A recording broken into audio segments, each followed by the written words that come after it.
Lalo pong magkakawatak-watak ang mga Pilipino at lalo pong nadidismaya ang maraming Pilipino dito at sa abroad sa nangyayari. Ang akala natin sa natitirang 3 taon ni Pangulong Marcos hanggang 2028, wala nang ibang eleksyong national kung hindi yung presidential na lang sa 2028, tapos na ang term ni Pangulong Marcos. Kaya dapat lahat focus sa trabaho at pairalin ang mga batas. Pero sa kasalukuyan po na issue tungkol sa impeachment, kitang-kita mo ngayon, lutang na lutang po ang pagtatakip, pagdidelay ng mga senador para hindi matuloy ang impeachment ni Sara Duterte. Pwedeng sabihin na natin ngayon pa lang na yung Senate President merong ambisyon kaya dinidelay-delay niya ang impeachment. Napapabor sa kanya para manatiling Senate President. Kasi kung siya po ay papabor sa impeachment ng maaga o inumpisahan nila ito noon pa, magagalit ang mga Duterte senador at baka matanggal siya si Escudero as Senate President.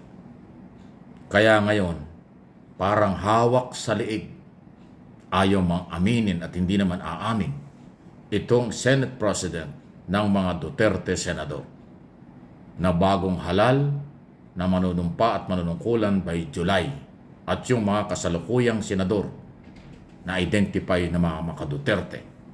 Kasi po, lumalabas na 10 na ang mga senador na posibleng kaalyado ni Escudero. Ibig sabihin, 11 na sila. At kung tama yung numerong yan, tapos na ang impeachment.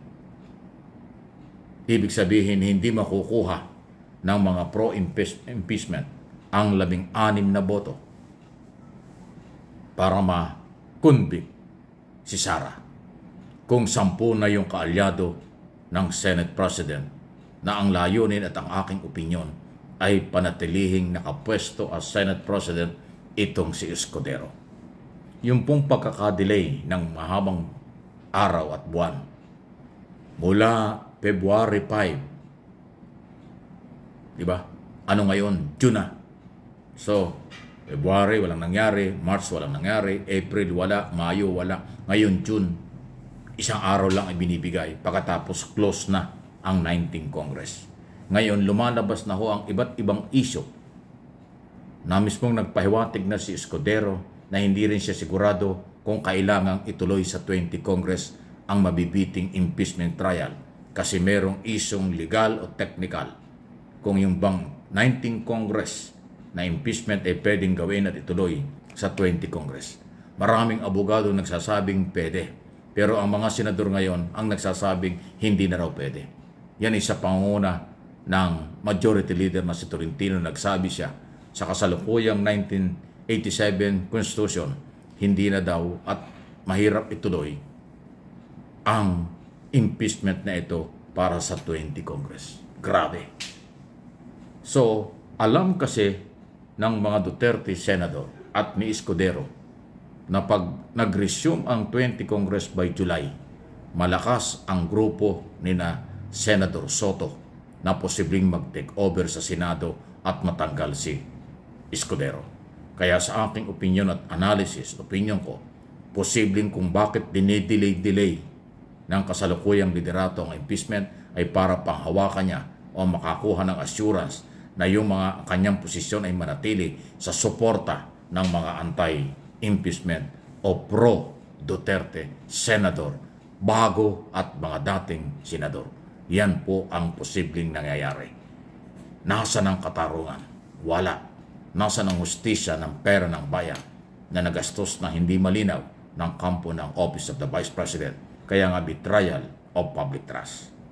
Napakatindi po niyan. Any comment, reaction? Malaya po kayo. Sunod, betrayal of public trust. Na nga ba ang mga senador? Kung merong issue ng betrayal of public trust si Sara Duterte sa paggastos ng pera, pati ba mga senador ay maituturing na ring betrayal of public trust dahil sa hindi nila ginagawa ang kanilang tungkulin na sinasabi ng saligang batas na magkaroon ng impeachment kaagad-agad. Mula February nang iturn over ng Senado ang article of impeachment, wala silang ginawa until now. At action lang sila sa sa June 11, last day ng session, last day ng kailang trabaho bago magsara ang 16th Congress. Sa haba-haba ng panahon, walang ginawa. Tapos ang ibibigay lang nila ay 1 oras sa huling araw ng kailang trabaho, tapos recess na naman. Babalik sila sa last week na ng July para sa 12 or 20 Congress. Kaya nga itinuturing na betrayal of public trust na itong ginagawang ito ng Senado. At ang nagsasabi dito ay mga incumbent congressman at ilang senador na hindi sang-ayon sa policy sistema ng liderato ng Senado.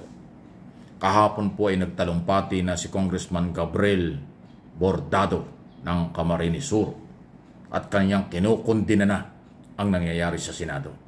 Kinukundina nila ang kaganapan sa Senado sa paulit-ulit na pagkakaantala ng impeachment na ito. Nabaliwala na ang kapangyarihan ng 1987 Constitution or saligang batas sa paniniwala ni Congressman Bordado. Dahil nga masyadong dinelay, masyadong nadribble, masyadong pinaglaruan at kung ano-ano mga legal and technical na nire-raise nila para lang hindi matuloy at ma-justify ang pag-delay ng trial. Samantalang ang linaw-linaw ng sinasabi ng saligang batas, pagkatapos sa Kongreso, ang Senado ay magta-trial pero hindi ginawa pagkatapos na ng halos 4 na buwan na. At ngayon, na tila aabot at dapat umabot sa 20 Congress, sinasabi nila hindi daw ganun kadali. May problema daw pag tinuloy sa 20 Congress. Ibig sabihin talaga ayaw ng mga senador. At dahil dyan, mga kaibigan, meron na pong plano ang mga marginalized sector, ang Makabayan Bloc sa Kongreso at kanilang mga supporters na mag-rally na sa huling araw ng sesyon ng Kongreso at Senado, especially sa Senado. Magra-rally sila ng June 11, ng araw ng 11, June 11, buong magdamag. Babantayan nila ang Senado kung anong gagawin. Diyan po, kinabukasan Independence Day, araw ng kalayaan. Anong kalayaan meron ang Pilipino kung pinagtatakpan ng Article of Impeachment? Anong kalayaan ng mga Pilipino na ating ating harapin this coming June 12 kung ang paghahanap ng hustisya sa pera ng bayan ang dating ay pinagtatakpan ng mga politikong kaalyado ng mga Duterte? Anong bansa meron tayo? Anong klaseng gobyerno kung ganito? Nakakahiya. Napaka-professional ng maraming Pilipino. Pero tayo ay pinagtatawanan sa international community dahil Pilipino rin ang ayaw sumunod sa batas. Mga politiko ang binabaliwala ang batas at kagustuhan ng taong bayan sa isyu ng betrayal of public trust. Please like, share, comment, react dito sa ating mga topic. Hindi lang dito sa Mike Abby Opinions, pati ho doon sa MA Pinoy TV na isang channel natin. Samahan niyo ako at hindi tayo titigil ng pagpapaliwanag kung ano ang mabuti at magandang kaalaman para sa inyo na mga mamamayang Pilipino.